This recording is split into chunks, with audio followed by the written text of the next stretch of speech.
but let me tell you, As a designer, I've seen the good, the bad, and the ugly when it comes to everything in both commercial and residential spaces. These are my impractical interior designs that look great, but in terms of everyday function are not so good. Welcome back to my channel. If you haven't seen my videos before, my name is Phoenix Gray, aka Design Daddy, and this channel is all about interior design. Regardless if you're renting or renovating, I'm here to help. Make sure you follow me on Instagram and TikTok at Mr. Phoenix Gray, where you can see all my daily tips and tricks. Quick disclaimer on this video, this is just my professional opinion, so take it as you will, but you're here to learn from a Design Daddy as always, so listen up. First on the docket are platform and surround bed frames. These look absolutely beautiful, but let's be honest, the average person does not have room to actually have one of these in their space. If you live in a mansion, sure, these are great. But for your average person, we barely have enough square footage to have a bed in there to begin with. Never mind adding an extra 10 to 12 inches actually extended for your bed. One of my major pet peeves about these surround bed frames is that you usually lose all the storage underneath your bed. And let's just talk about the importance of actually utilizing every space and square inch you have of your home. This just is not it. Also, if you end up using one of those wooden surround bed frames, rest in peace to your portions, because there is no way you are surviving walking around this bed and not bashing your shin off and walking around bruised regularly. If you do end up getting one of these, because the allure of them is extremely beautiful and adding that extra cloud-like appearance is really cool. Make sure you measure the actual space of the room and the bed frame that it's sitting around. The amount of times I've seen clients purchase one of these and they don't actually fit around the actual bed frame, or at least if it's not a bed, if you don't have a bed frame, what's the bed box, or what is it called? Box spring. The amount of times I've seen people purchase these and they don't fit around the box spring or the bed frame that you actually have existing, and it ends up coming out an extra like 2 or 3 inches. It's just like a car. You're gonna lose that phone right between it and you're not getting it back. Large scale bubble dishes. These have recently been introduced this last year. I've seen places like CB2 and Restoration Hardware come in with them. Don't get me wrong, they are super fun, and I think they are so beautiful when it comes to actually hosting and having a beautiful kind of artistic display with your dishes. But let me tell you, these are not going to fit in any drying rack or dishwasher. You will literally have to hand wash and hand dry these to put them away when you're done. The other major issue with these dishes is they take up so much space. Your standard dish is usually 1/2 inch. Sometimes it has an inch lip depending on the aesthetic style of it, but these ones are 2 to 3 inches, which means it takes up almost double the space, and honestly, they can't stack properly to begin with, which ruins any shelf life of what you have them stored in. Armless sofas are another big infraction when it comes to actually a beautiful piece that doesn't work well in a space. These sofas or couches, whatever you want to call them,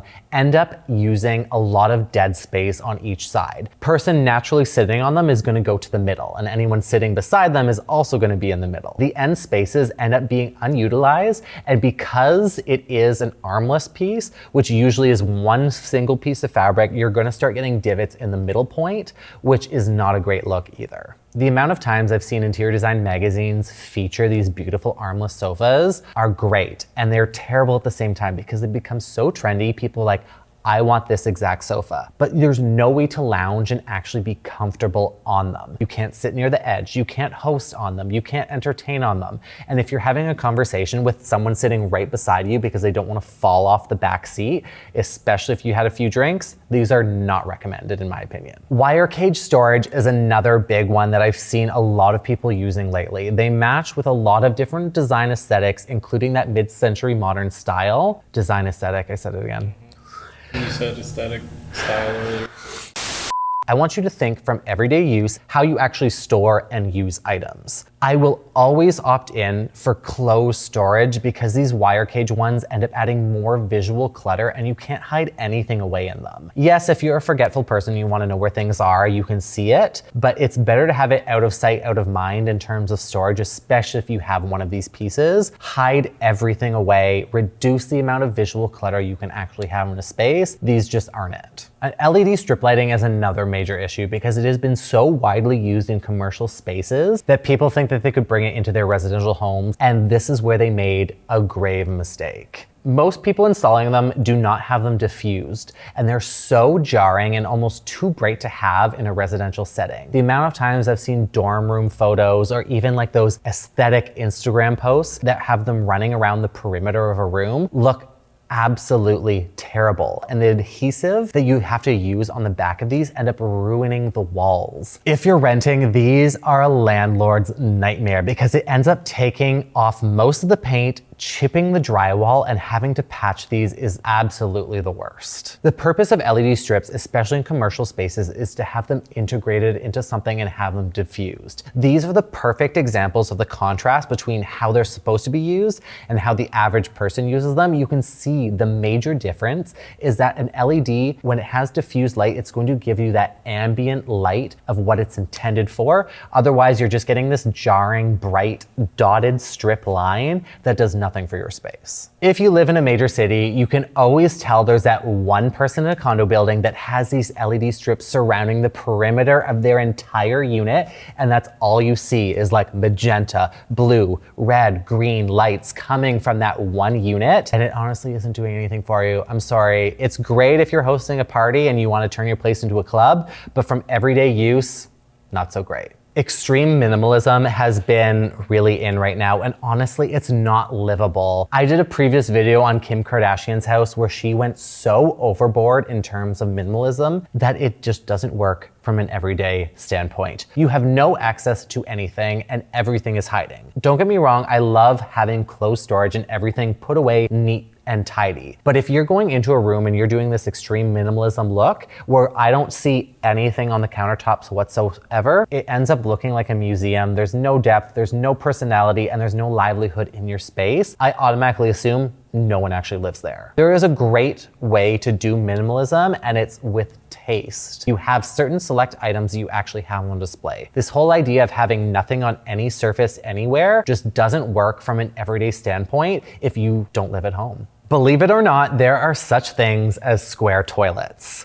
And let me just tell you, they are just as uncomfortable to look at as they are to sit on. The ergonomics of how you actually sit comfortably on a chair or a seat in general is meant to be curved and rounded. I will give you props though, because if you have a partner that sits on the toilet for too long, they are at least gonna get up way faster if you have a square toilet. These corner points will dig into the back of your hamstrings, making it super uncomfortable to actually sit on. They do look super cool if you're going for that very contemporary modern look, but from an everyday standpoint, avoid one of these. It's gonna give you such a headache, and for the price that they are, it seems so stupid. Vessel sinks are another really great design feature that look amazing in interior design magazines, and that is just about it. You have to have these sinks installed at an uncomfortable ergonomic height for the bench or the vanity to be, and you lose so much additional storage. They're also super annoying to clean around, and most vessels honestly aren't very nice looking. You get that very standard like brass, copper, or even those glass formed ones that so many people have and love. And it's so funny because you either love or hate vessel sinks, but the people that love them love those really tacky looking glass ones. It honestly looks like I'm cleaning my hands in a giant salad bowl, and those aren't just it. I'm sorry, I said it on behalf of every designer.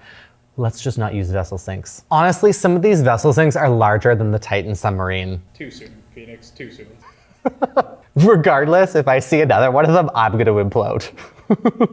Dining benches are great to minimize space in tight areas, but let me tell you, no more than one person can actually sit on these at a time because it makes such an awkward interaction to get up and down, or even in if you're the person sitting on one of the ends, or regardless, you have to sit in the middle. These are an absolute nightmare, much like many of these other items I've said and mentioned. There are so many magazines that have really promoted this look of a dining bench, but let me tell you, your back, my back, oh, my back, is going to actively rage war on you if you do not have any ergonomic support. Yes, these dining benches are great if you have kids because clearly they're not sitting on them for very long. But if you're hosting a dinner party and you have friends or family over and anyone over the age of 25 is sitting on them, they're gonna look like a banana. They're gonna look like this and they're going to hate you. So save yourself the trouble, avoid these dining benches and get actual dining chairs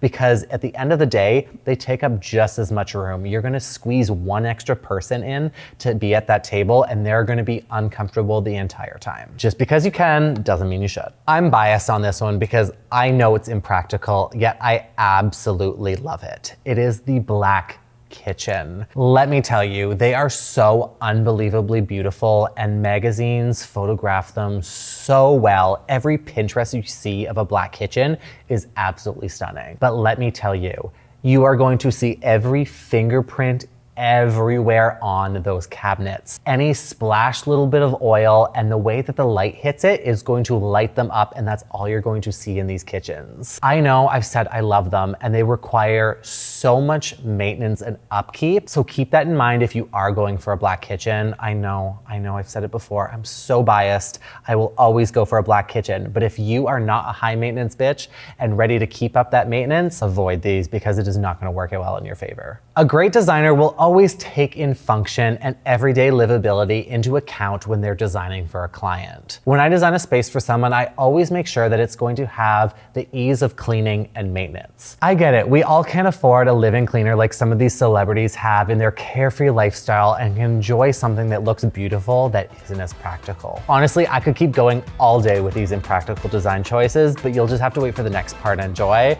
I have so many more, so stay tuned. Be sure to like this video, and if you haven't already, subscribe to my channel. You can always follow me on all my socials at Mr. Phoenix Gray. And remember, if you're ever second guessing yourself, just ask, what would Design Daddy do?